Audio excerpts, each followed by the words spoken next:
Bismillahirrahmanirrahim. Alhamdulillah, wassalatu wassalamu ala asyrafil anbiya'i mursalin Sayyidina Muhammad wa ala alihi wa sahbihi ajma'in. Alhamdulillah, kita bersyukur pada Allah kesempatan ini kita berjumpa, yang mana kita masih lagi dalam dikatakan bab kelebihan-kelebihan orang yang membaca Al-Quran, yang mana tazkirah lepas kita dah bincangkan satu hadis tentang kelebihannya. InsyaAllah pada hari ini kita sambungan tazkirah kelebihan orang yang membaca Al-Quran, yang menghidupkan Al-Quran, yang hidup bersama Al-Quran. Yang mana dalam hadis Rasulullah telah bersabda, dikatakan Rasulullah pada malam Isra' Mi'raj, Rasulullah telah mendengar suara ataupun suara Al-Haq. Dia kata, apa kata dia?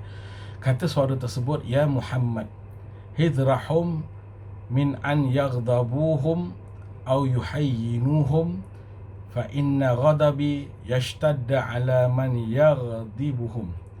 Ya Muhammad, ahlul Quran hum ahli, ja'altuhum indakum fid dunya ikraman li ahliha, walaula kaunul Quran mahfuzan fi sudurihim lahalakatil dunya wa man 'alaiha. Ya Muhammad, hamalatul Quran la yu'adzabuna wa la yuhasabuna yaumul qiyamah. Ya Muhammad, hamilul Quran idza mata tabki 'alaihi. Hadis dikatakan, maknanya, wahai Muhammad, kata, serulah umatmu untuk memuliakan tiga kelompok manusia ni. Tiga kelompok manusia ni dikatakan jangan dibenci dan jangan dihina. Kalau dihina akan mendatangkan kemarahan. Okey? Kemarahan. Okey? Apa tiga kelompok ni? Ialah dikatakan, pertama, orang tua. Orang tua kita lah, mak bapak kita. Okey?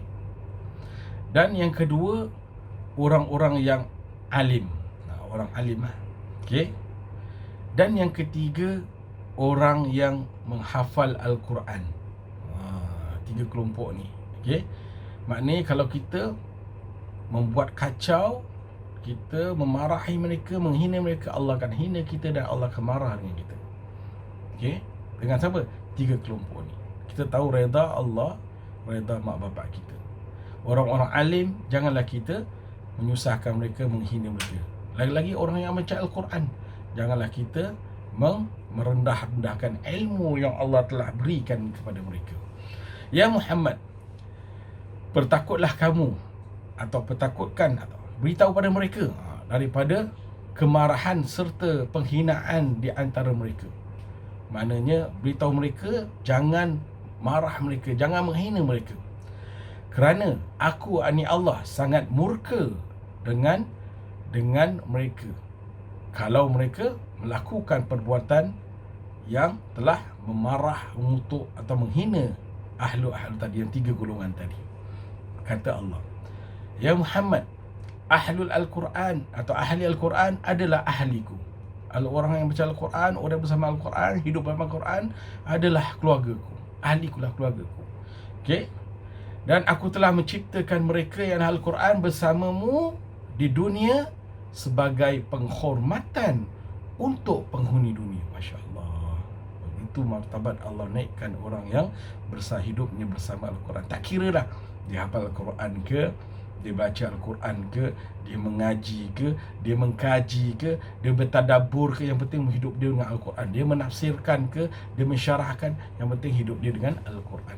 Berapa tinggi martabat Allah angkat martabat.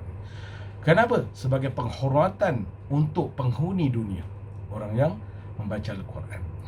Dan seandainya tidaklah kerana Al-Quran terpelihara di dalam dada mereka, nescaya rosaklah, binasalah penduduk dunia. Masya Allah. Kalau tak ada Al-Quran sekarang ni yang ada di dada mereka Al-Quran, maka penduduk dunia akan rosak, hancur, kata Allah SWT. Wahai Muhammad, Orang-orang yang hafal Al-Quran itu tidak diseksa, kata Allah, dan tidak dihisap di hari kiamat. Masya Allah, tidak diseksa, tidak dihisap. Allah, itu yang kita nak.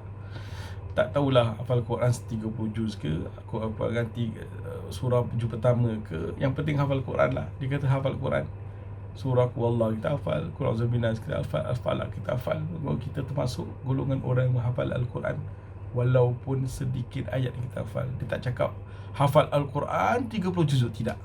Mana orang yang menghafal Al-Quran. Tapi confirm lah, yang menghafal Quran 30 juzuk lagi martabat lagi tinggi daripada orang yang tidak menghafalnya. Jadi Allah kata apa? Orang menghafal Quran tidak diseksa, tidak diazab. Masya Allah. Dan kalau terlihat pada bila? Di hari kiamat. Ya Muhammad, dia kata, apabila orang-orang yang menghafal Al-Quran itu meninggal dunia, maka menangislah langitku. Maka menangislah langitku. Langit menangis kerana orang meninggal Al-Quran. Maka menangislah bumiku. Dan maka menangislah malaikat-malaikatku. Masya Allah. Kita lihat 3, langit, bumi, malaikat menangis kerana perginya orang Al-Quran. Masya Allah. Ya Muhammad, sesungguhnya syurga itu merindukan 3 kelompok ini.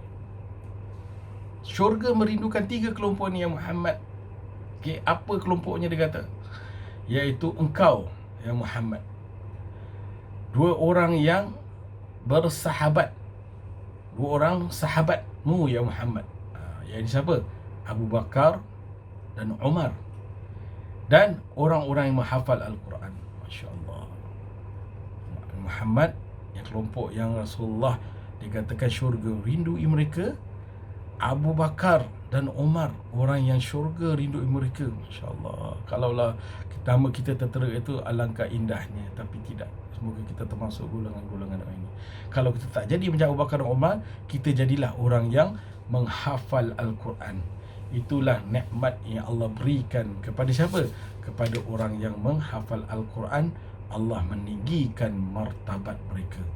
Jadi sebagai hamba Allah, kita masih lagi nyawa di kandung badan, kita masih boleh menghafal Al-Quran walaupun surah pendek. Kerana apa? Kerana kita lihat dalam hadis yang lain, Abu Umamah radhiyallahu anhu berkata, saya mendengar Nabi bersabda. Apa Nabi bersabda? Dengan ayat Quran, dengan hadis yang pendek, Iqra'ul Quran, bacalah Al-Quran, dia kata. Fa innahu ya'ti yaumul qiyamah syafi'an li ashabihi. Bacalah Al-Quran, sesungguhnya Al-Quran tu akan datang pada hari kiamat. Bukan datang je, menjadi penolong bagi siapa yang membacanya di dunia. Nampak? Masya Allah. Itu nikmat orang yang membaca Al-Quran. Kerana Quran akan menjadi syafaat kepada dia, datang untuk menolong dia pada hari Yaumul Qiyamah, yang mana dikatakan la zilla illa zillu. Tidak ada naungan kecuali naungan Allah Subhanahu wa ta'ala. Jadi dengan sedikit dikatakan kupasan kelebihan-kelebihan orang baca Quran, kita dapat meletakkan keimanan kita, menambahkan keyakinan kita, menambahkan iman kita untuk sama-sama kita menghidupkan Al-Quran. Kadang-kadang kita sebagai manusia kadang-kadang lupa, kadang-kadang lalai dengan dunia. Tapi kalau boleh, hidupkan dengan Al-Quran. Walaupun kita dapat baca Qul huwallahu ahad, Allahus samad, lam yalid wa lam yulad wa lam yakul lahu kufuwan ahad. Dan alhamdulillah, yang penting kita ada hidup dalam hidup kita, hadiah kita membaca Al-Quran. Saya rasa sampai sini dulu, insya-Allah. Yang baik datang pada Allah, yang tak baik datang daripada yang lemah. Aku qauli hadza. Assalamualaikum warahmatullahi taala wabarakatuh.